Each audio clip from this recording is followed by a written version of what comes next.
What's up, YouTube? Today, I'm heading over to the store and I'm gonna buy some slabs to start my first epoxy table.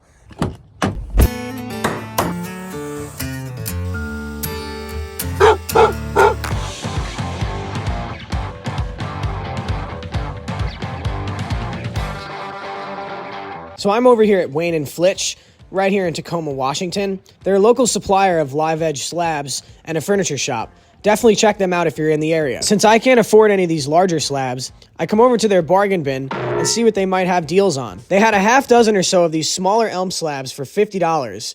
I was pretty excited by the price, so I went ahead and grabbed two of the ones that I thought had the most character.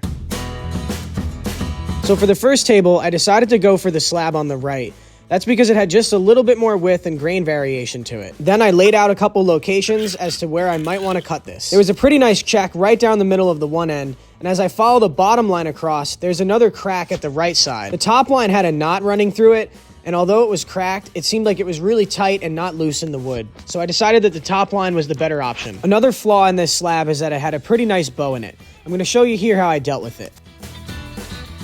So as you can see here, there's about 1/4 to 3/8 of an inch of a bow in this board, which is quite a lot for how short this piece is. You'll notice here on the right side that the piece is actually pretty flat, except it dives off really hard right at the very end. So I'm going to cut it back here, and I think that should solve most of the problem with the bow. And I forgot to click record on my camera, but I cut it in my miter saw. Ripping this elm slab down with my circular saw proved to be quite difficult. It seemed like it was thin enough to do it in one pass, but in hindsight, maybe I should have done this in 2 passes. As I get about halfway to 3/4 of the way through the cut, my saw starts to really bog down, and I had to stop the cut.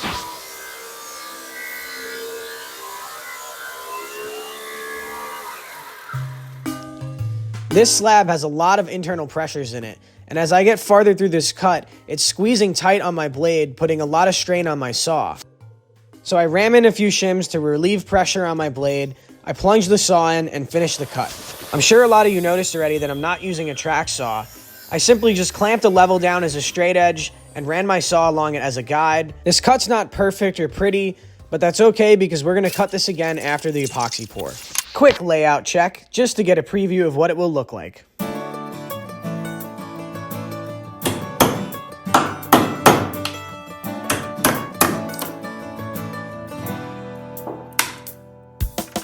Next, I grabbed a chisel and started peeling off the bark and scraping off any loose pieces that were underneath it.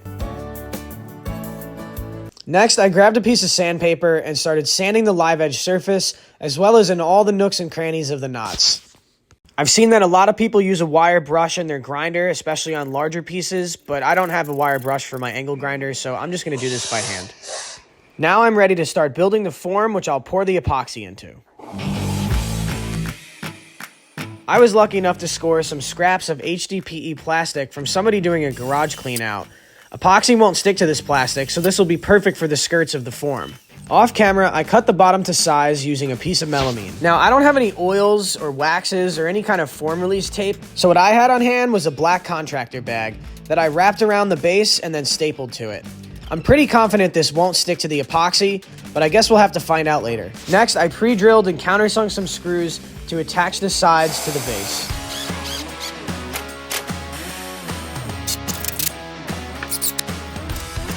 Now that the form's assembled, I'm going to grab some super glue gel and fill any cracks in the corners to prevent leaks. Then I thoroughly vacuum everything, including the form and the pieces of wood that I'm going to set in the form.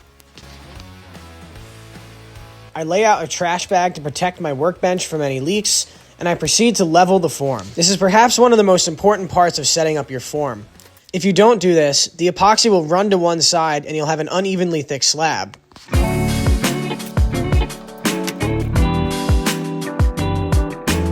To help prevent leaks or sagging when I pour the epoxy in the cracks, I put painter's tape over them to help contain the liquid.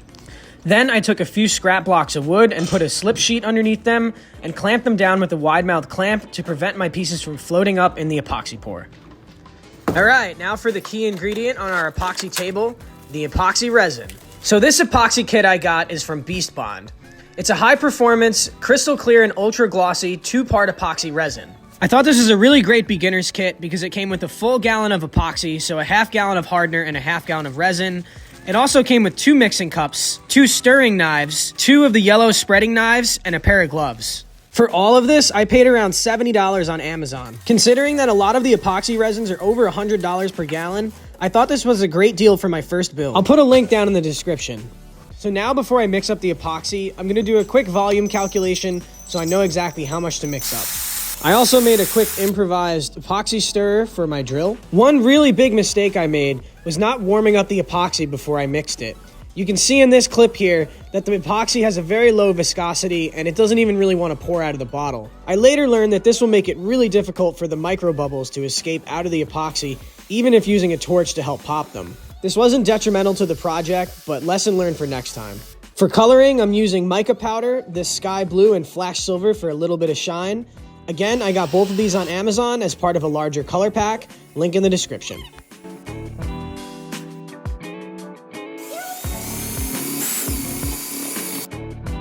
What I initially thought was a lot of mica powder was actually still quite translucent, so I added a bit more, mixed it up, and got ready to pour.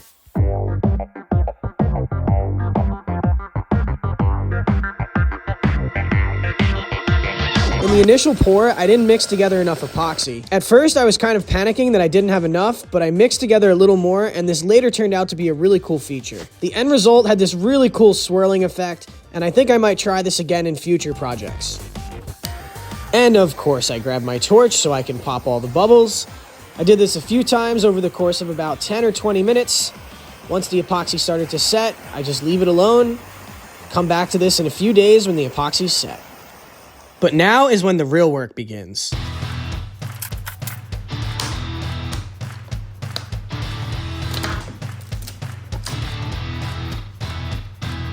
So the sides of the form peeled off pretty easily, as I expected. The bottom, however, gave me a little bit more trouble, but I think the black trash bag actually worked pretty well. I basically just rammed a few shims in there and kept going at it with a chisel, and then used a little bit of muscle power, and it just peeled right off. The trash bag did, however, leave these little impressions on the bottom. I guess this could be a cool effect in a certain application, but I'm going to take these off when I flatten my slab in my router sled. If you don't know what a router sled is, it's basically an inexpensive jig you can build for your router that you can use to flatten large slabs of wood. It operates very much like a handheld CNC machine and is a great alternative to buying an actual CNC or other large-scale machines that you can use to flatten slabs like planers and drum sanders. There are professional furniture shops that still use this method to flatten their slabs, so don't feel discouraged if you don't have the money for really expensive equipment. You can really do a lot with a little if you're just resourceful and put the time in. Oh, and speaking of time, this whole process of flattening the slab in this sled took me probably 2 to 3 hours. Yeah, it's pretty slow and tedious. You have to go in very small passes. I don't even show all of it here on film. The reason you want to go in very small passes and move slowly is this right here. You will get some chip out in the epoxy if you move too aggressively with your router. I'm going to go ahead and fill these holes with some super glue gel. Then I'm going to sand off all of the router marks with my belt sander, starting with 80 and moving up to 120 grit. Now that I have the table flat and rough sanded, I want to trim all the sides to their final dimensions. This cut is so satisfying to me. You can see the saw blade through the translucent epoxy as it just cuts right through it.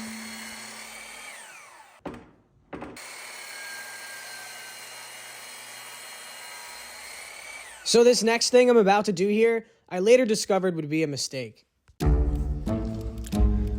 So I grabbed some 5-minute clear Gorilla Glue epoxy and thought that it would be a good idea to fill some of the holes and voids and little cracks that were in the slab. While this seemed like a good idea, after letting it cure for almost an hour, it was still pretty soft. I think that's just the nature of this epoxy. It's a little more flexible and not really for tabletops. Basically, when I went to go sand it with my belt sander, all of it just ripped out. So I ended up going back and filling those voids with some super glue and then sanding those flat. Now that I have the surface sanded up to 220 grit with my orbital sander, I want to route a 1/4 inch roundover profile in the corner of the top surface. Again, this is another affordable kit from Amazon, affiliate link in the description.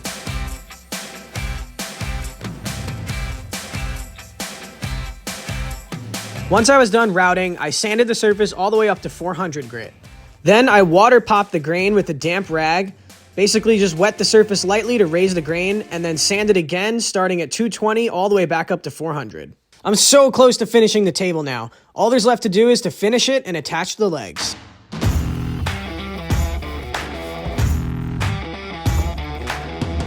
After cleaning and protecting the area, I grabbed this tack cloth that came with the Osmo wood wax finish that I also got on Amazon, and I proceeded to wipe down the piece to pick up any dust particles that might be stuck to it before I apply the finish. Then I drip a few tablespoons of the finish on the surface, and I proceed to spread it with the spatula that came with the epoxy kit.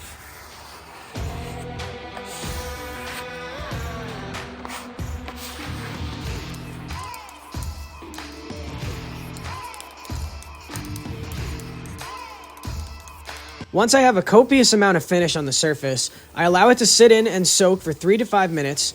Then I take a rag and I both remove the excess and polish the surface with it. For the legs, I got these pre-made hairpin steel legs off Amazon. They came with pre-drilled steel bases and cool little plastic feet for the bottom that help protect your floors. They're also powder coated and come with screws, which I noticed right away that they were too long, so I went ahead and ground them down on my belt sander. I laid out the brackets where I thought they looked best. Then I pre-drilled all of the holes, added a little bit of super glue gel into each hole. Then I set all of the screws with the drill. Just do this 4 times and...